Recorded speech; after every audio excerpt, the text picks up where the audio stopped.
Hey guys, this is Skuff TV. In this week's episode we got something completely different for you as we go deep into the vaults of Vive City. You're going to be seeing a lot more of these guys over the coming months to Skuff TV as we explore their left of centre thought-provoking content. We catch up with Bass today, one of the ringleaders. He's going to be telling us what they're all about.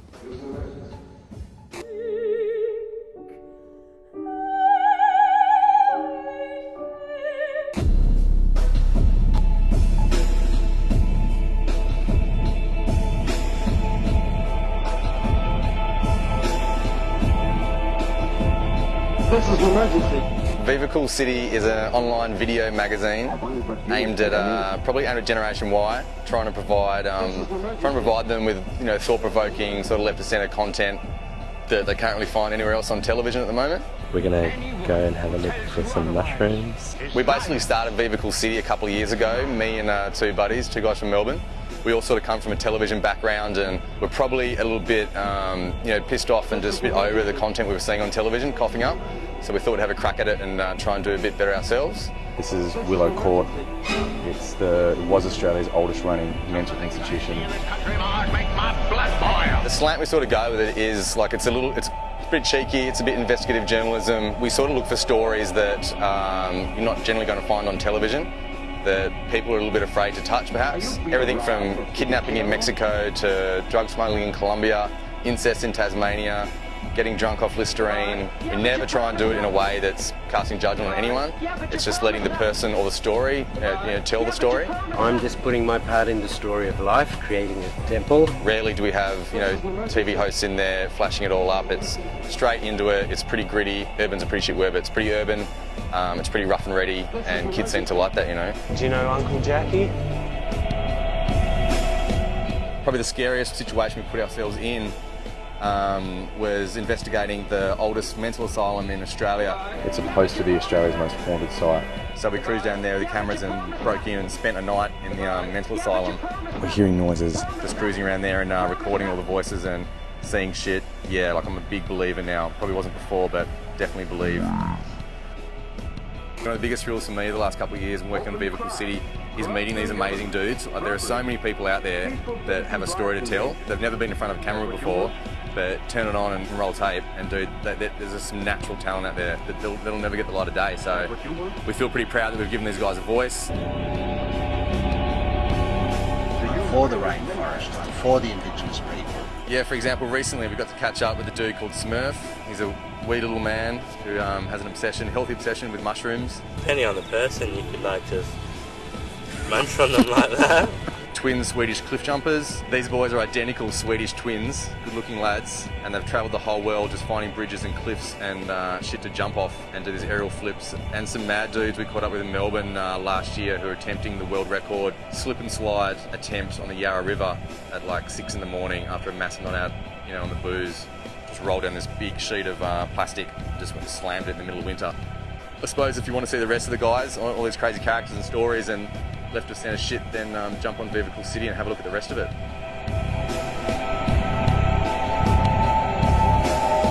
So right now, for our maiden voyage on Skuff TV, check out this little delight that we've picked from the vault of Vive City, one of my personal favourites. Enjoy. Alright, my name's Jonathan. I'm 28 years old from Sweden. This is my little brother.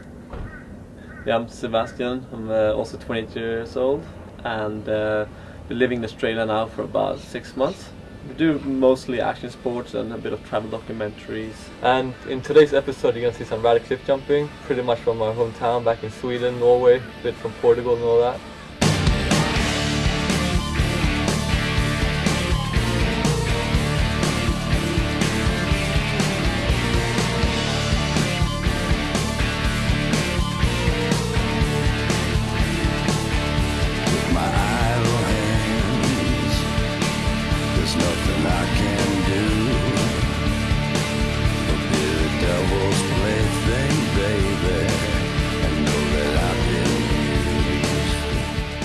Alright, the footage you guys here saw is from a movie called Longing for Life 2 and it was released all over Norway.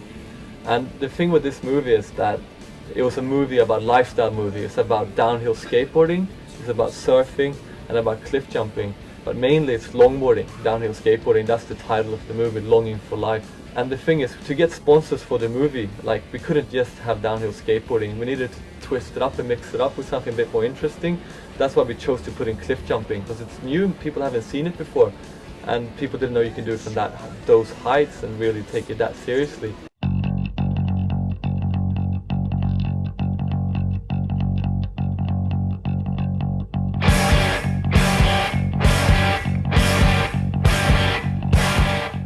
Yeah, basically in summertime in Sweden and Norway, there's not much surf around and not much to do. So what we do, we usually just go swimming on the beach, and then they got a bit boring, and then we decide to start jumping off these huge cliffs and bridges to spice up the everyday life a bit. So we basically go around looking for high buildings, bridges, anything basically that's high enough to jump from, and then we started getting better at it. We started doing flips, and then we would do one flip, then we would do two flips, and pushing each other. Yeah, he does one, I have to do two, and then he jumps a bridge. Next time I see the bridge, like, I have to jump that bridge, and then next time I see the bridge, I just know that I have to do it because he's done it. We consider it a bit boring to jumping off towers that are made for jumping off, so really try and find like we were up in one part in North Norway, and it was this really cool oil platform there. So we just went there early in the morning, jumped the fence, rigged up the camera, and took a few takes before security came, and then got out of there. So we try and find locations, make the most out of it. So it's not just about having a barbecue and go for a swim, it's actually doing it like seriously.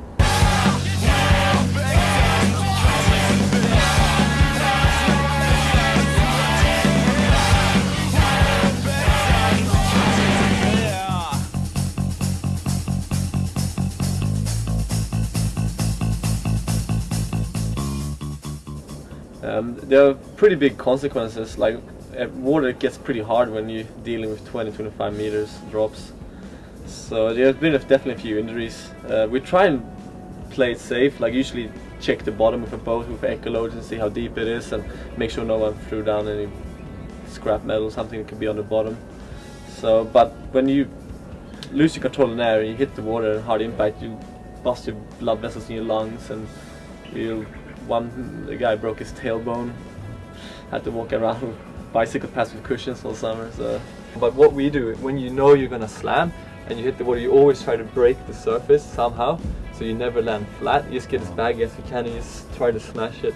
That's usually how you save yourself. But I still reckon, we always tell us, like, when we're gonna do something, if you get a bit scared about it, you're just like, come on man, it's just a bitch slap, they only sting for 10 minutes, then you're fine. You're like, okay, let's do this, you know. We're looking at the highest jump we've done is probably around 25 meters, would be 70-75 feet. Yeah, it's when most people, when you see someone standing on the top of a 25-meter bridge, they usually think, okay, this guy's out of his mind, he's going to do suicide.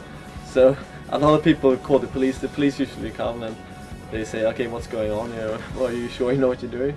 Because I don't know if it's actually anything illegal jumping from a bridge.